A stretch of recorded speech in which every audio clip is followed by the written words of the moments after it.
Welcome one and all, HJ19 here of the future. We're going to go into the past in just a moment with an outdated video that I was supposed to post a while back in June. Apologies for that. Life has been knocking me down. That being said, this video is an outdated breakdown of an old deck before Infernal Rage completely changed the game. So, check out this old deck. The thoughts that I have on heroes still stands because of certain cards. This breakdown is in-depth for a lot of the cards and where their place is on this deck, but the deck is, well, when I post the new updated deck, you're going to see that there's a huge difference, as well as me posting another video talking about everything that I have missed with the latest nationals and Nathan topping with Euros. So until that video comes out, I'll see you on the next one. See you guys. Welcome one and all, HJ19 here. I'm fresh out of a Yu-Gi-Oh! Locals. I haven't played Yu-Gi-Oh! In about 6 months. I just needed to refresh, jump into it, whatever it is, any tournament, just to see what's out there. And it was pretty informative. I'm going to be posting more videos. Soon we'll transition to my room. First, I just wanted to do this off the cuff, just, impromptu. Audio's very iffy because it's just the camera audio and just using my phone, which is still reliable. That being said, my Locals was doing a best of fives and I came in late, so I had to join with a game loss. So that was a bummer. So one loss, right? Game 2 I won, but I can't for the life of me remember what deck he was playing. I just remembered getting a lot of good hands and side decking pretty well against this deck. Game 3 we lost against Spirals. It's been so long since I played against them and I can't remember the choke point for them. Game 4 we played against Sky Strikers and lost against them once again. I haven't played against them for so long, and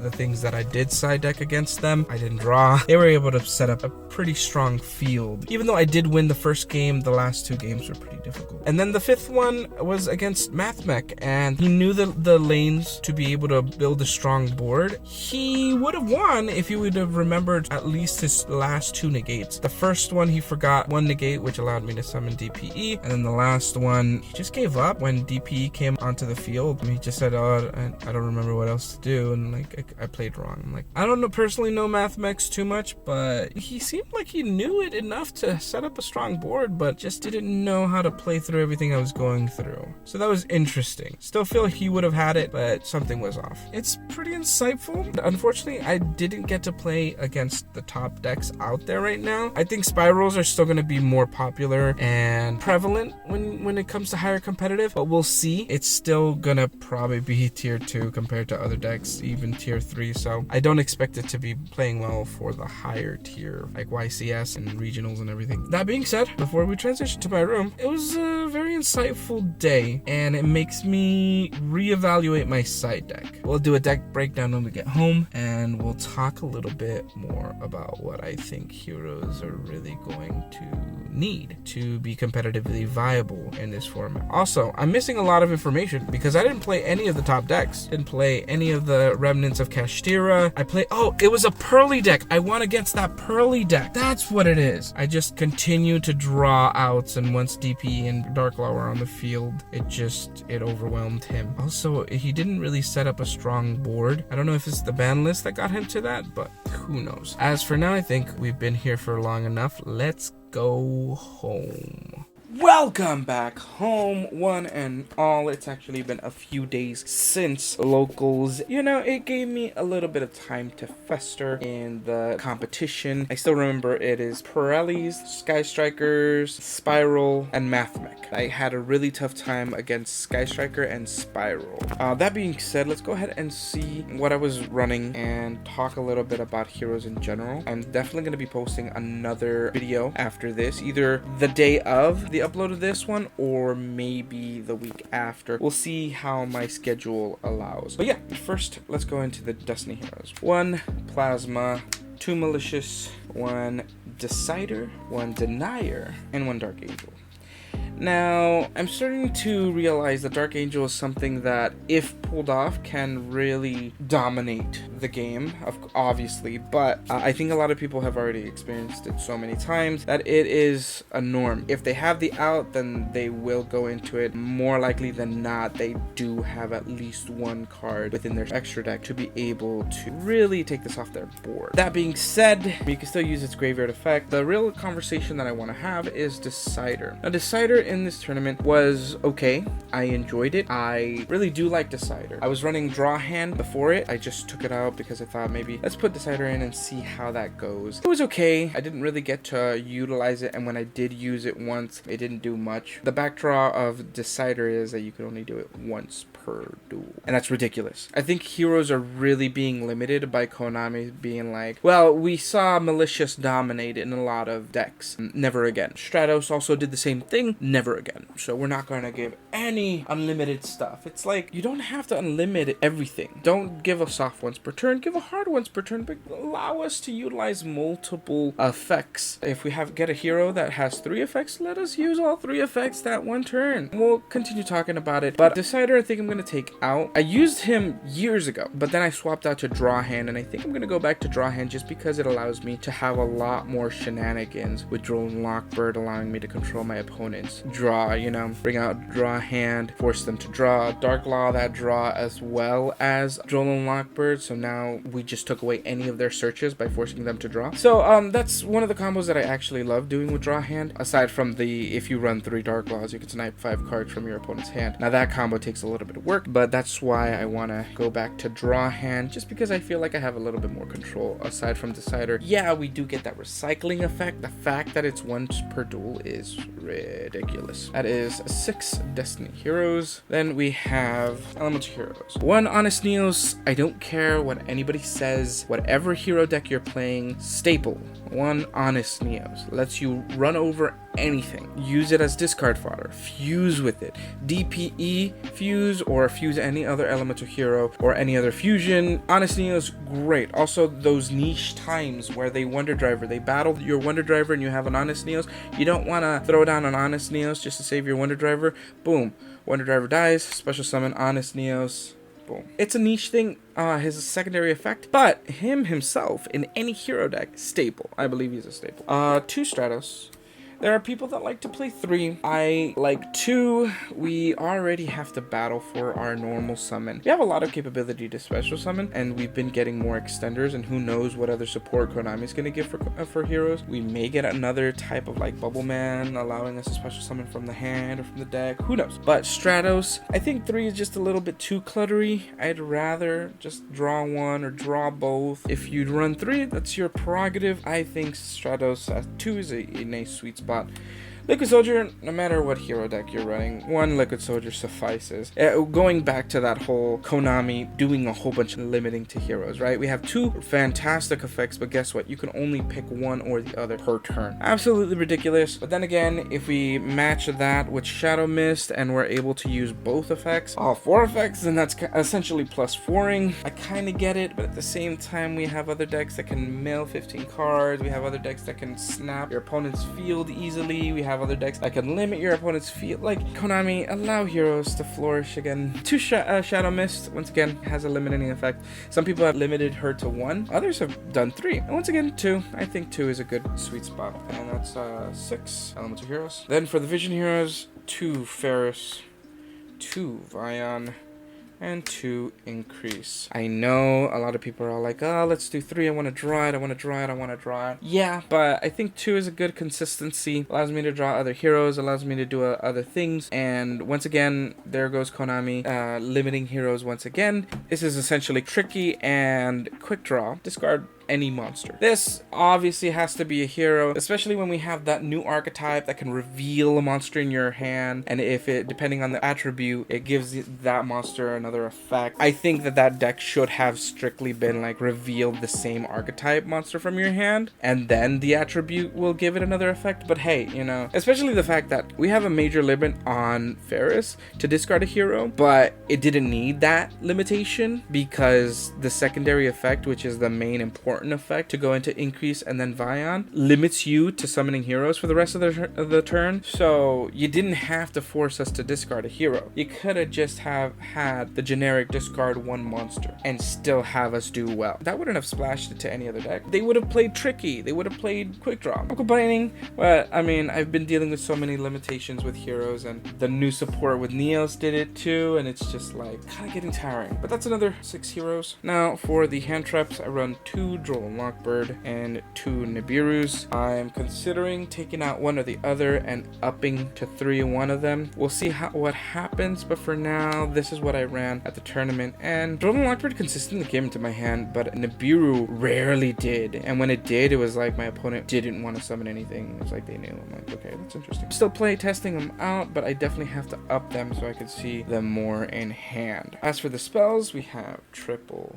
a hero lives, obviously a fantastic card. Always play it at 3. Triple mass change. Once again, always play it at 3. Triple Fusion Destiny, always play it at 3 until they limit it again or ban it. I don't know. I mean, it's not as powerful and nobody's playing it in their newest Vanquished or, you know, Kashtira deck. So very much an exclusive hero card once again. So I don't see it ever going to be limited until we get another combo deck that uses fusions, and suddenly Fusion Destiny is going to be able to come back in other non-hero decks. So we'll see how it goes. Then 1 D-Force, 1 Miracle Fusion, 1 Polymerization, and 1 Fusion Substitute. If I'm correct, my last post years ago, I showed that I was playing Fusion Substitute. I went into playing 2 Polymerizations, but now I'm back at playing Fusion Substitute, and I absolutely love it. The biggest limitation on this card is you have to fuse from your field. That's the only backdrop. The secondary effect is you can banish this, return 1 Fusion monster from your graveyard to your extra deck, and then draw a card. So I'm really enjoying Fusion Substitute. It gives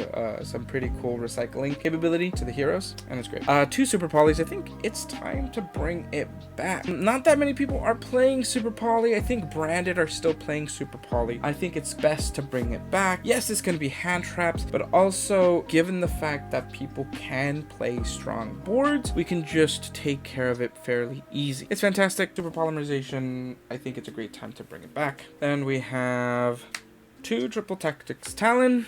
I'm considering cutting these or just upping them to 3. We'll see how it goes, but once again, I want more hand traps to be relevant in the deck. Triple Tactics Talon does help with your opponent's hand traps. It's just, I'm still iffy. There have been times where it helped, but at the same time, it was just 50-50 where it did help, and then other times it didn't. 1 Called by the Grave, and then 2 cross-out designators. If I swap out these 2 and put another Nibiru and another Droll and Lockbird, then cross-out designator gets more targets, or I can just swap these 2 out and put Ash Blossoms to have 2 sets of the 3 important hand traps to be able to snipe out with Crossout Designator. Not to mention, Crossout Designator, it helps with mirror matches.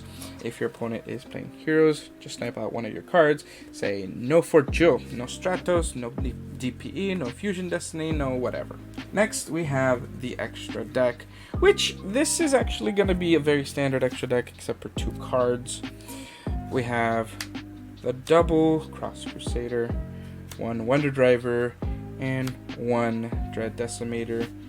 Very standard. I don't think any hero deck plays more than that. 1 Sunrise, 1 Escuridao, 1 Absolute Zero, and 1 Wake Up Your Elemental Hero. Once again, very standard. I think I was playtesting utilizing Great Tornado, and that was great. No pun intended. But it mainly was because of the fact that we were dealing with a lot of Flunderies, and Super Poly would be able to take care of that.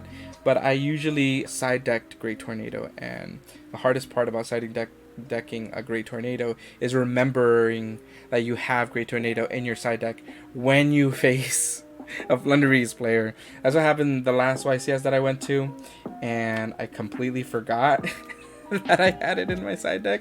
And game 2, I would have definitely had it. I drew into Stratos and a Super Poly and utterly forgot that I should have sided in Great Tornado. But, you know, live and learn.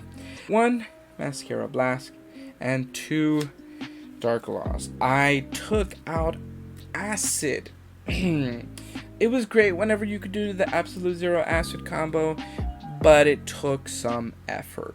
I just don't find myself summoning Absolute Zero as much as I do, and it's usually a late game thing that I do. Absolute Zero is just one of those, well, I set up my board, I'm going to wake up your hero, I'm going into Sunrise, I'm going to Escuridao, I'm saving my Liquid Soldier in my graveyard, I just recycled my Miracle Fusion back to the field, and my opponent wiped my front line, but they haven't hit my back row, so I'm going to be able to recycle that, or utilize Liquid Soldier into Absolute Zero for a contingency plan, if you will.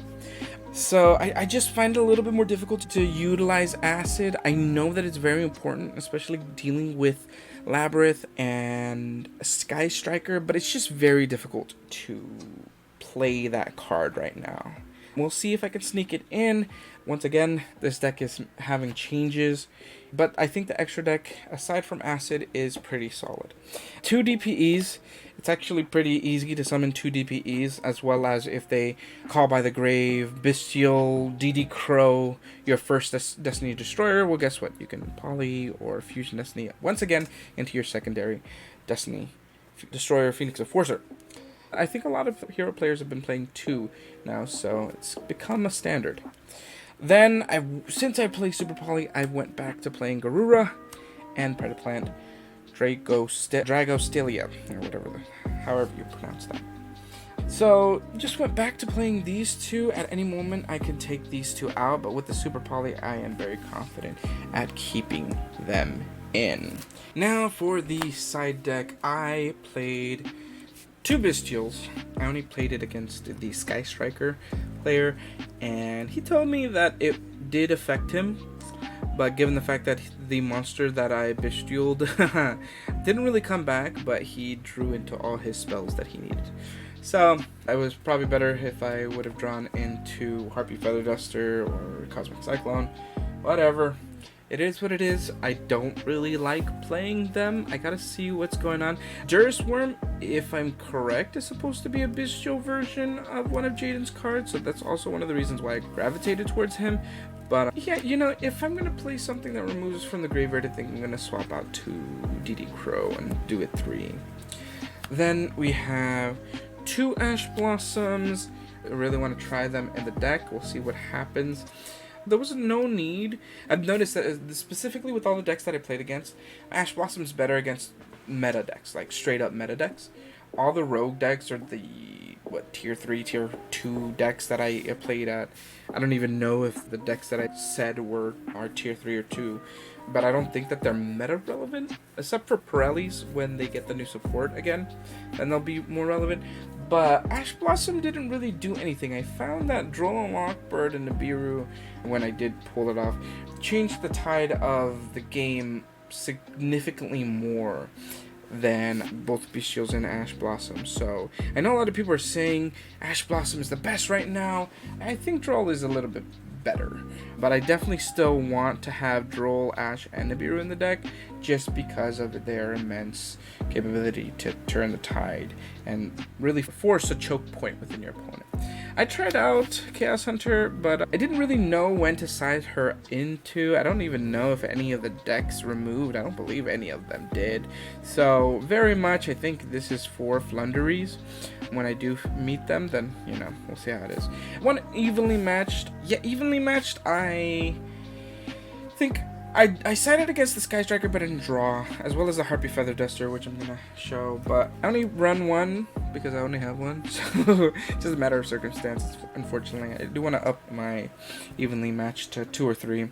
One Harpy Feather Duster. I think that's pretty good to have in your extra deck, whether it's Labyrinth or Sky Striker. Triple Cosmic Cyclone. Very important, especially in this meta, but you're gonna find that compared to like stuff like Kashtira, or at least what I've noticed Kashtira's, I don't see it affecting them too much. There are better hand traps that can affect Kashtira's. So Cosmic Cyclone is basically back row heavy deck, right? 3 Forbidden Droplets. Yeah, they're good. It's just I don't see my opponents, and mind you, this is just by personal experience currently right now until I start playing against meta decks. We'll see if the more I dip into the rest of these hand traps, I've only dipped into like 10% of the hand traps at locals. I'm going to consistently try to go more to locals and, you know, see where these hand traps land within the bounds of what decks it affects more. But Forbidden Droplet, I definitely don't think I'm ever going to take out at any point. I have been thinking Spellbound. Spellbound is something that I want to play test, but we'll see how that works. And then last one was the Pot of Acquisitiveness. I main decked this, and not at the locals, but I used to main deck this. You can see it in my previous deck build, but I wanted to put this in my side deck. It just feels like it has a lot of potential, especially in heroes, especially when your opponent either bestials you or dimensional shifters you. Pot of Acquisitiveness is one of those cards that if you have it in your hand, you have full combo, and your graveyard is locked, well, guess what? You could still play, if I'm correct, right? Target 3 banished monsters, shuffle them into the deck, yep. They don't go to the graveyard, you just return them to your deck, and you draw a card. It helps you bring back everything that you need, and mind you, it is a conditional card, because you have to have stuff that is banished to utilize it. But call me nostalgic, I just really like this card. The same thing kind of like with Fusion Destiny. I found instances where it's helped immensely. And drawing this with Vion to do the whole malicious combo, well, guess what? Your malicious goes back and you automatically have 4 malicious. I even went to YCS once with this and I pulled it off. It was really fun. But needless to say, that's the build. Nothing too crazy. I think I have a long way to go to really cement myself as one of the top hero players out there. But every Wednesdays and Fridays, I'm going to be posting a video trying to go to locals, posting my adventures at locals, seeing if I could go to different locals, because staying at one locals is... There's a lot of people that have multiple decks, but they are trying to perfect their pathways within their decks, so they're more likely to bring in the same decks to that local. So I'm going to be trying to go to different locals and post my videos either Wednesday or Thursdays. I'm thinking maybe Thursdays and Fridays, right? Because if I go to locals on Wednesdays, I'm going to be there most of the night. I can edit, record, and then post a video on Thursday, and then do another video talking about some stuff on Friday. Keep a lookout for more Yu-Gi-Oh videos. Soon enough, I'm gonna have a system where I am officially doing my stuff back on the way that I think that it should look.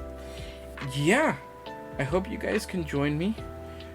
Keep a lookout for hero-oriented content, as well as just talking about Yu-Gi-Oh. My next video that I'm going to be bringing up should come either after this one with my updated version of this deck with Hero Conversation, or just talking about the meta and looking up some videos, seeing what we can learn, because I did not learn anything about Kashtira, did not learn anything about the Vanquished or any of the newer cards that came out. Nobody had dinosaurs, which I was hoping someone did, but who knows, maybe they bring it very soon. That being said, I'm HJ19. I'll catch you guys in the next video. See ya.